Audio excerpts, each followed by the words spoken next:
Good afternoon. This is Neil Clark, Extension Forester for Southeast Virginia. You yellow-bellied sapsucker! It's not really an insult from Yosemite Sam. There's no lily-livered in there. But it is an actual bird, a common name of an actual bird that we deal with and we get a lot of calls about in Southeast Virginia, and I suspect all over the United States.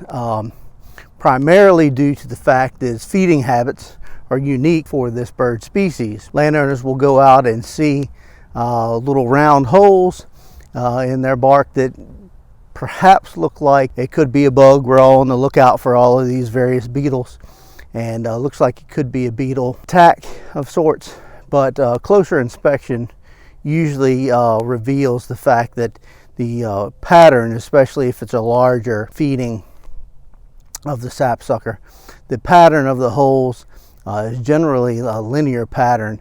So you have these 1/8 to 1/4 inch small holes. A large majority of the pecans you see in this part of the state and even down into the Carolinas have sapsucker damage. So much so that talking to some of the growers and people that have extensive experience with pecan varieties in the area tend to say that the Stewart variety, which is very popular, tends to be super attractive to sapsucker, such that if they're mixed in an orchard, you can kind of tell which ones are the Stewart by the sapsucker holes in the tree.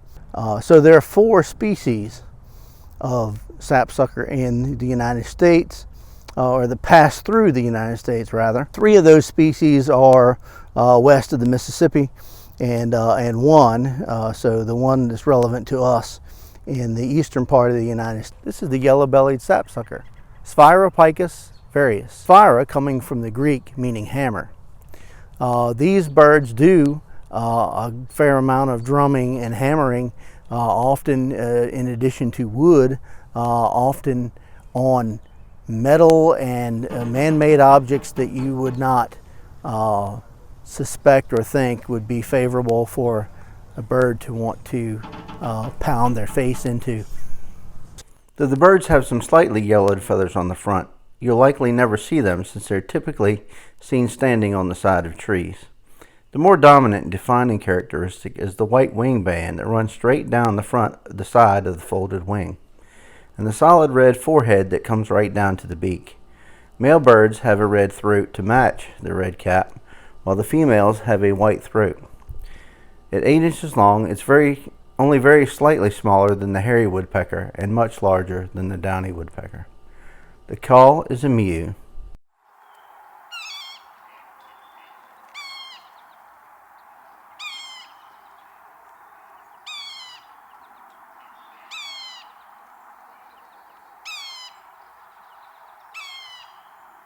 And the drumming sound is very telltale, irregular pattern that sounds like Morse code.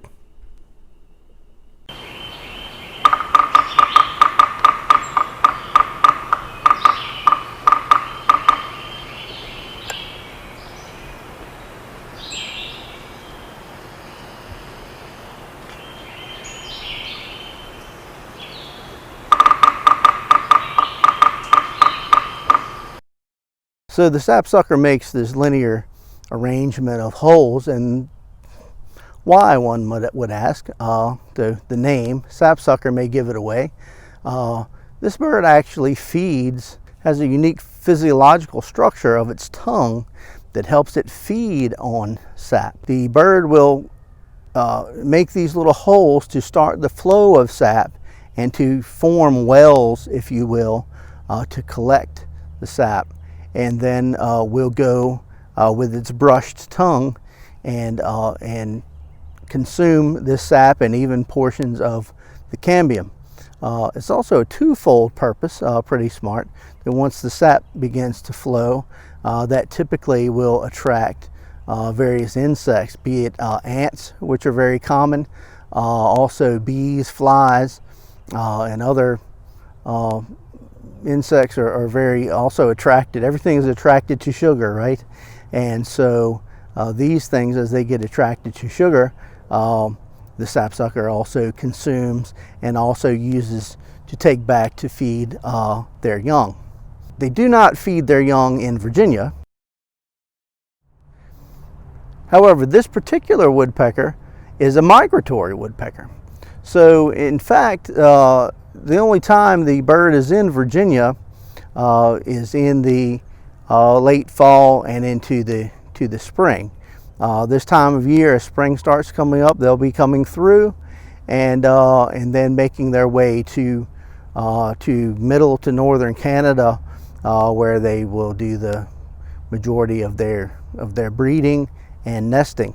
It has been observed that in the last 10 years or so that there's an increasing amount of the migratory population that is starting to almost become resident and not migrate as far.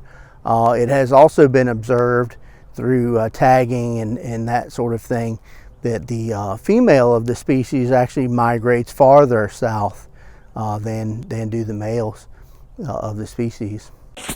One thinks that it may be more than a coincidence that hummingbird migration follows about 2 weeks behind sapsucker migration, and many studies have been done to show significant feeding that the hummingbirds do at recently abandoned sapsucker sap wells. This shows a very important relationship between the two. So the yellow-bellied sapsuckers, when they breed and nest in the northern part of the range, do tend to make about 1.5 inch hole in normally a dead or decaying tree.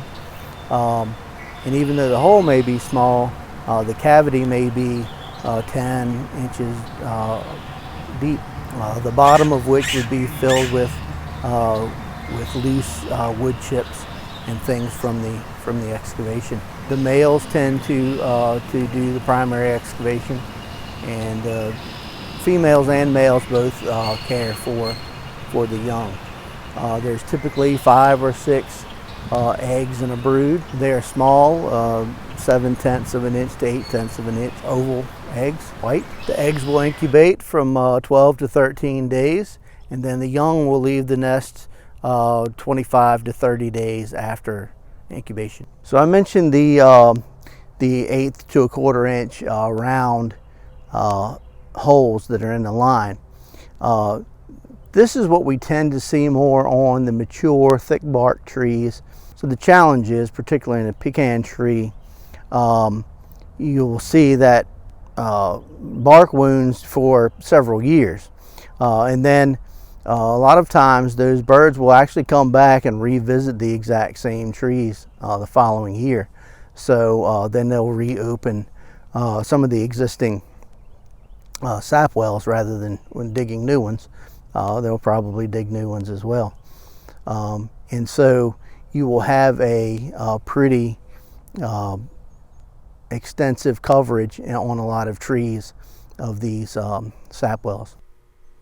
Though sapsuckers prefer certain trees, they are in no way specialists. Over 250 species of trees have been identified in the United States, and over 1,000 species of trees have been utilized by sapsuckers over the migration range.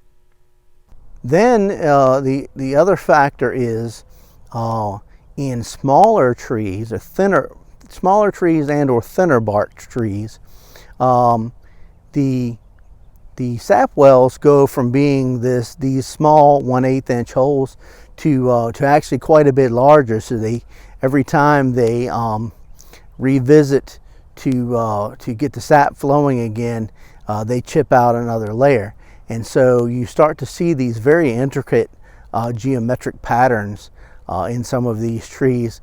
I've not seen a lot in Virginia. I've seen on some shrubs more of these larger holes, which take a form, sometimes a square, a rectangle, but they're almost always connected by this spider web of phloem and cambium that they leave in between, either to get footholds on or... So the other question is, well, with seeing this vast array of holes in the tree surely must be harmful or detrimental to the trees.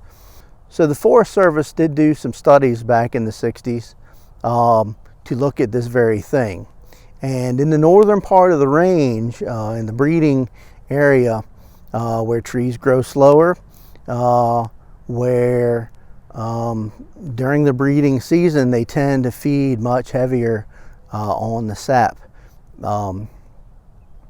So they did find that in certain parts of the forest where they took these measurements, that in fact 67%, I think it was, of let's say mid 60% of gray birch were killed by the feeding.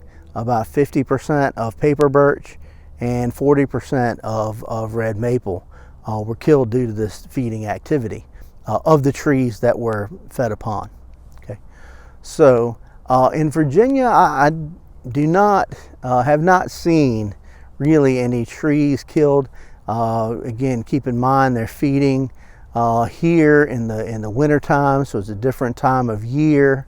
Also, the trees tend to they don't feed quite as aggressively in not the breeding season, and quite a mature or established hardwood tree can really take some harsh damage to the cambium and phloem tissue.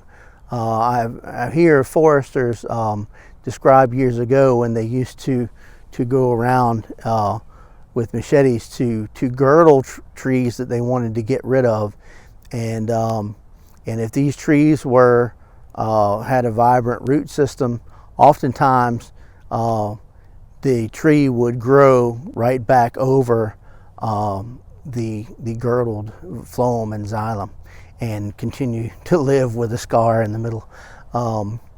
So it takes quite a bit, and I've witnessed myself trees that have been at least 70% of their cambial tissue damaged or removed still continue to look very normal from the standpoint of the canopy foliage. Assumedly, the growth rate would be reduced because you do not have as much food being conducted from the leaves to the roots.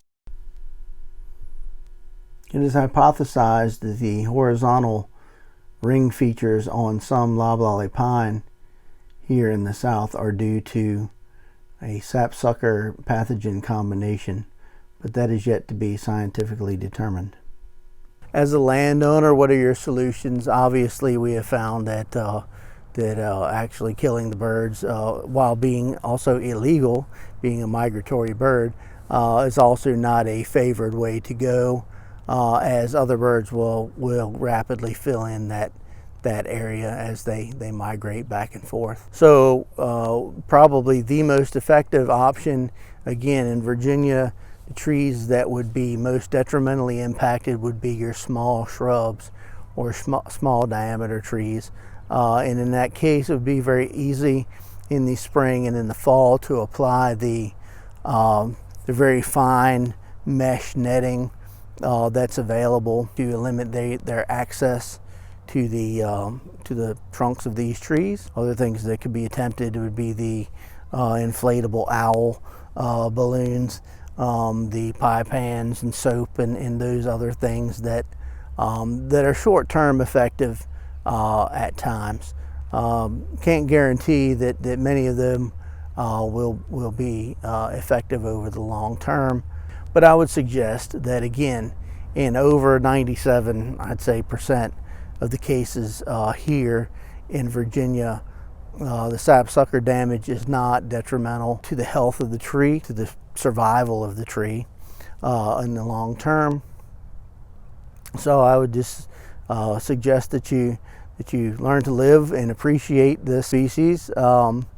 Also appreciate the decoration, the added decoration and interesting geometrical patterns, crop circles, if you will, on your yard trees. Likewise, to appreciate the role that this bird plays, being the food source for so many other species of wildlife, be it hummingbird, bees, or other insects that play a critical role in the food chain. Thank you. I hope you enjoyed this week of 15 Minutes in the Forest. Join us next week where Karen Snape will have an interesting session for us. And until then, have a joy-filled journey. See you next week.